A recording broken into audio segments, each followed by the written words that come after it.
welcome. Let's look at what's happening globally and in Nigeria. We begin with Malaysia's ex-PM Mahathir under anti-corruption probe. New York's top court overturned Winston's 2020 rape verdict. Trump says Gaza protest outweighs white nationalist rally. Supreme Court poised to deny Trump's immunity, and China's FM to Blinken, choose stability or decline. Mahathir Mohamad, Malaysia's ex-prime minister, is being probed in relation with a corruption investigation involving his sons, the country's anti-corruption agency has confirmed. Azam Baki, Chief Commissioner of the Malaysian Anti-Corruption Commission, MACC, said on Thursday that Mahathir was among those being investigated. Let the investigations conclude first until an appropriate time when we can state the findings of the case, Azam said, according to a report in the northeastern state of Kelantan. A spokesperson for Mahathir, who led the Southeast Asian country from 1981 to 2003 and again from 2018 to 2020, refused to comment. The MACC ordered Mahathir's two eldest sons, Mirza Mahathir and Moghzani Mahathir, in January to declare their assets as part of inquiries prompted by the Pandora and Panama paper leaks. Mahathir, 98, is known as a vocal critic of sitting Prime Minister Anwar Ibrahim, who was elected in 2022 on a platform to root out corruption among the upper echelons of power. Anwar, who served as Mahathir's deputy during the 1990s before being imprisoned, has denied accusations of using his anti-corruption as an excuse to aim political rivals and insisted he does intervene in legal cases. The MACC in February charged ex-finance minister and Mahathir ally Daim Zainuddin and his wife for failing to reveal assets. Moghzani Mahathir, Mahathir's second eldest son, said according to reports last month that his father was the primary suspect in the investigation. Let's talk judicial matters. Top court in New York has upturned disgraced Hollywood producer Harvey Weinstein's 2020 conviction for rape and sexual assault, emphasizing the challenges of holding powerful men to account. On Thursday, the Court of Appeals found that the landmark trial was unfair because the judgment permitted women whose accusations were not part of the charges Weinstein faced to give evidence in court.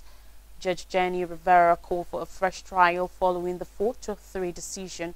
The ruling does not affect a separate 16-year rape sentence handed down in California, so the 72-year-old will remain behind bars. In 2017, bombshell allegations against the Oscar-winning producer broke into the open and led to a flood of allegations against other powerful men as women fought back against sexual violence in what became known as the #MeToo movement. 3 years later, a New York court found Weinstein guilty of sexually assaulting former production assistant Miriam Haley in 2006 and raping aspiring actress Jessica Mann in 2013. He was jailed for 23 years in a case that was considered a landmark for the #MeToo movement. Following his conviction, a civil trial awarded $17 million to dozens of other women who had accused Weinstein of abuse. Numerous of his accusers criticized Thursday's decision, with actress Ashley Judd calling it an act of institutional betrayal. The office of Manhattan District Attorney Alvin Bragg signaled it planned to put Weinstein back on trial.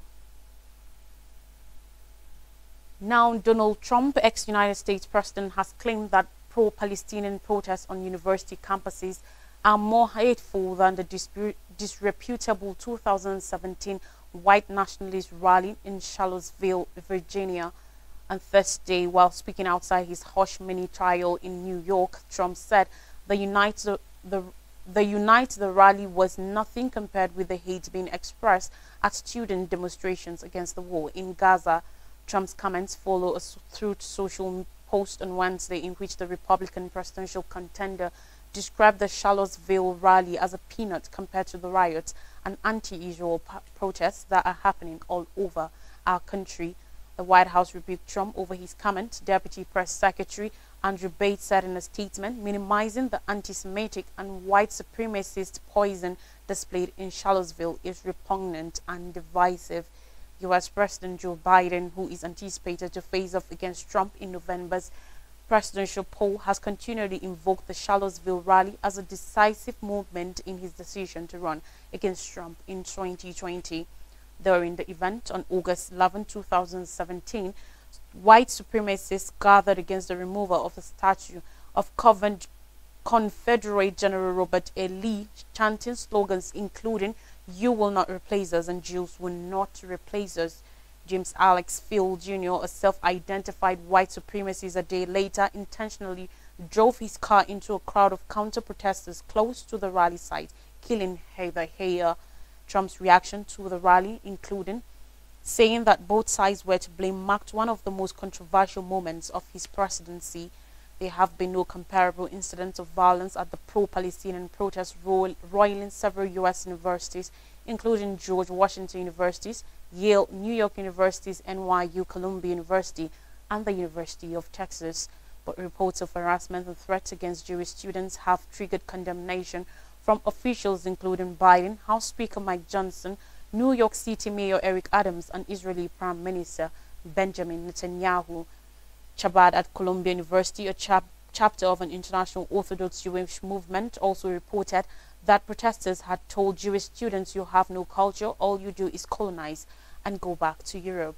A group of student activists representing the protesters on Sunday released a statement distancing themselves from inflammatory individuals and condemning any form of hate or bigotry.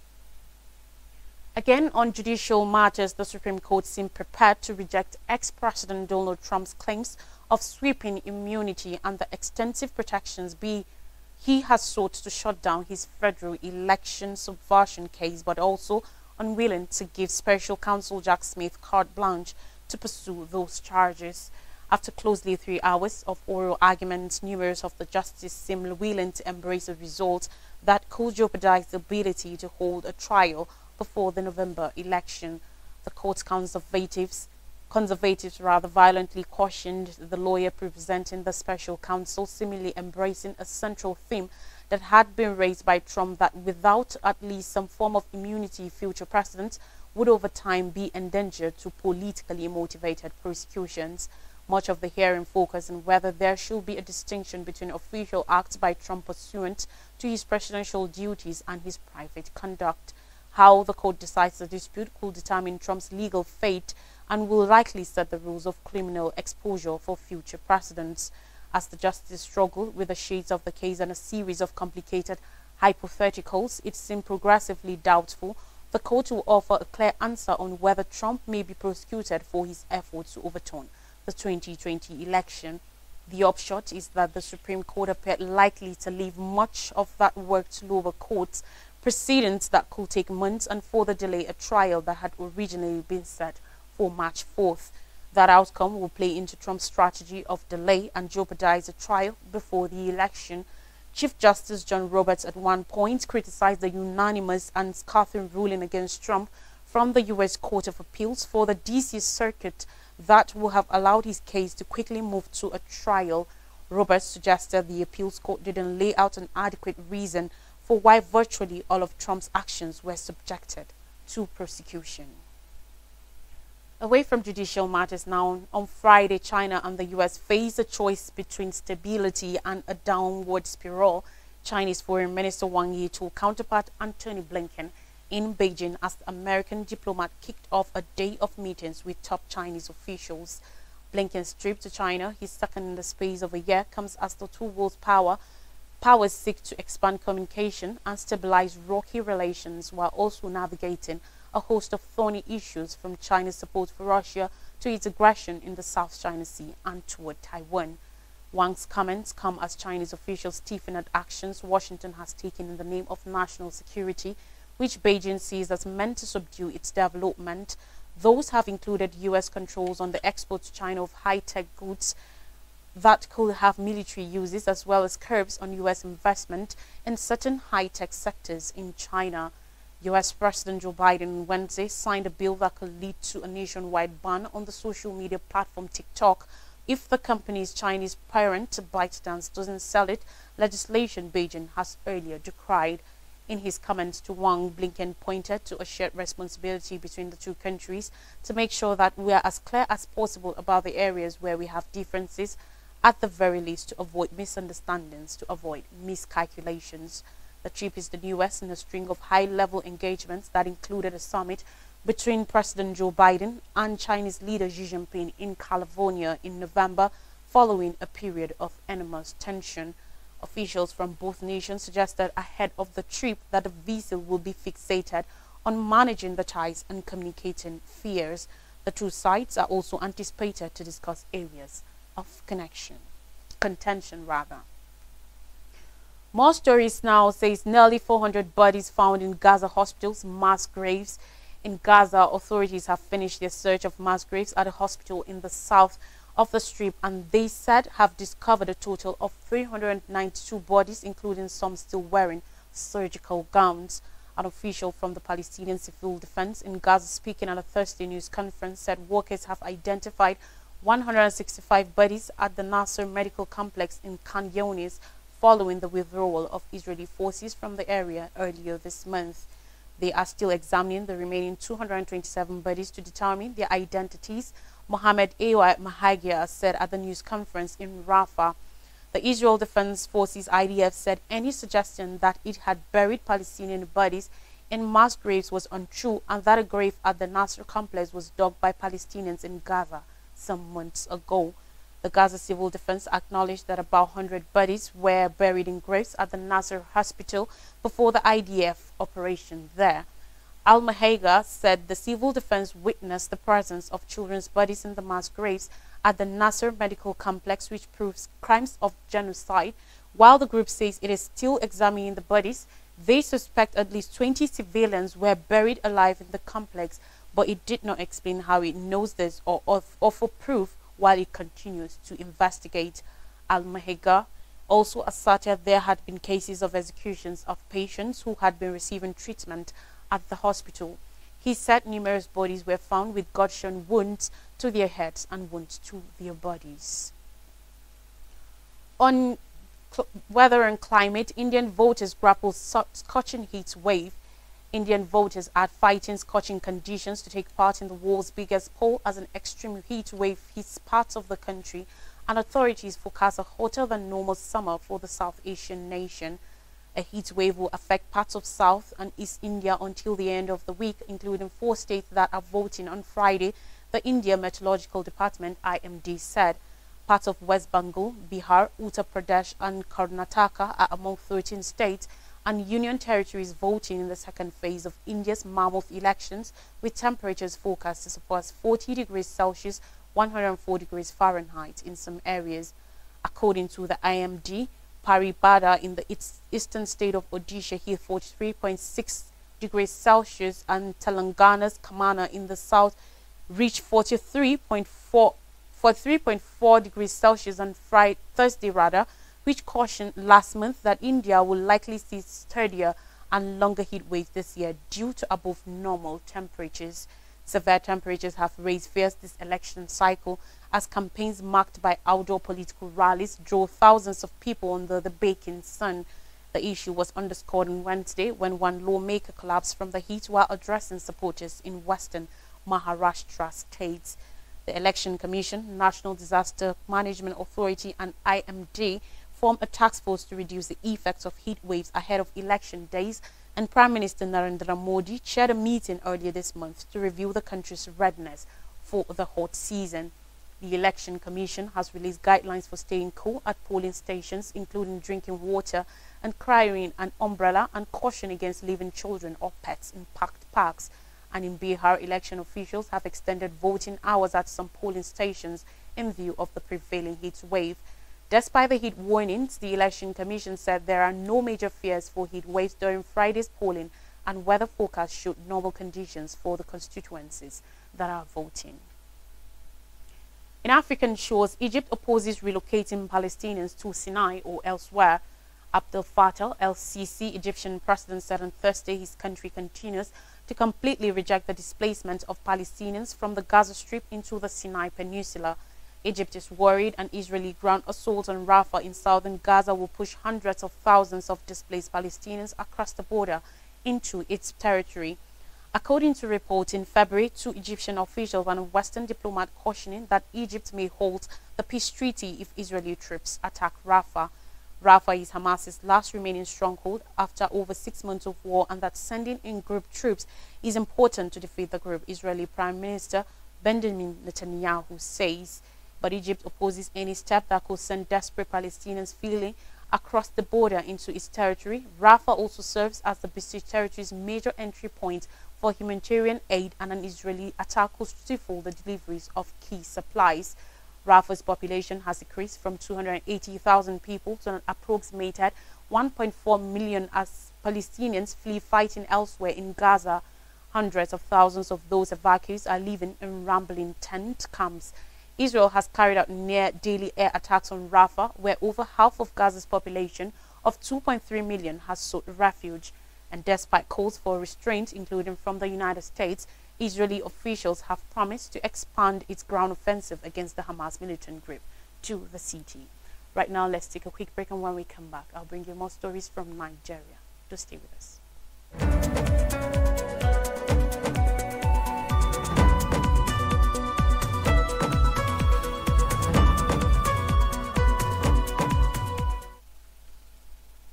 You're welcome back. Now, stories from Nigeria. We begin with Netherlands to invest 250 million in Nigeria as Tinubu meets Dutch Prime Minister.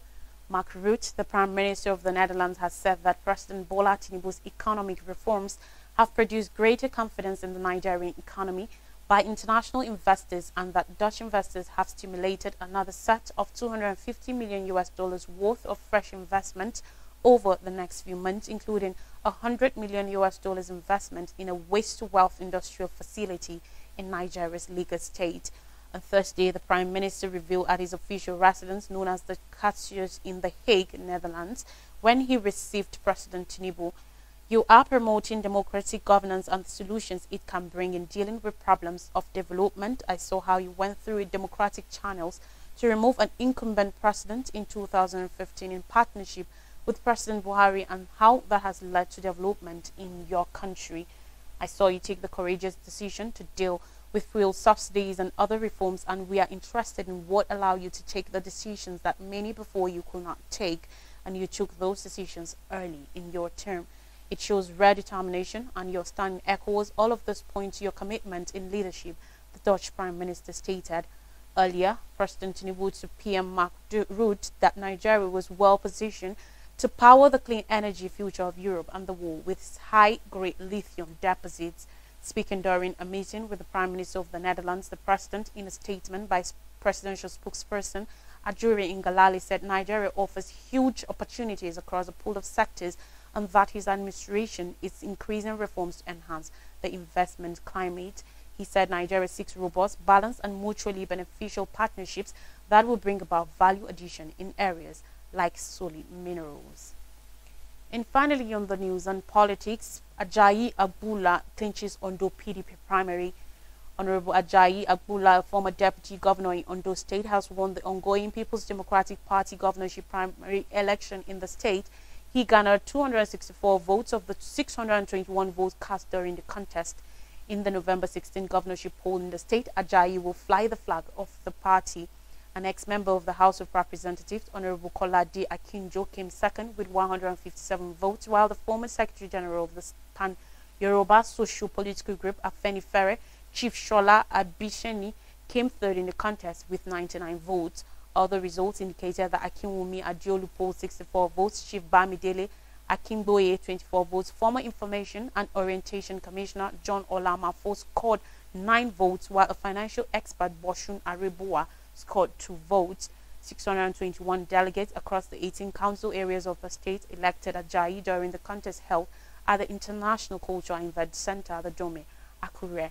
Abula was the former deputy governor to the late Governor Rotimi Akeredolu before they parted ways following irreconcilable differences.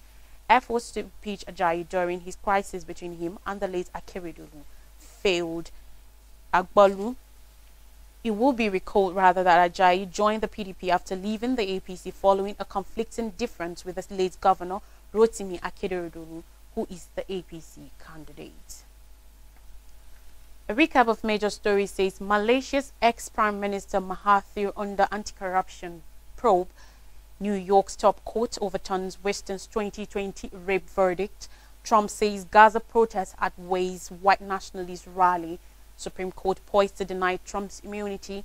And China's affirmed to Blinken, choose stability or decline. And that's all on the news. Have a great day and a nice weekend ahead. I am Lois Tureki.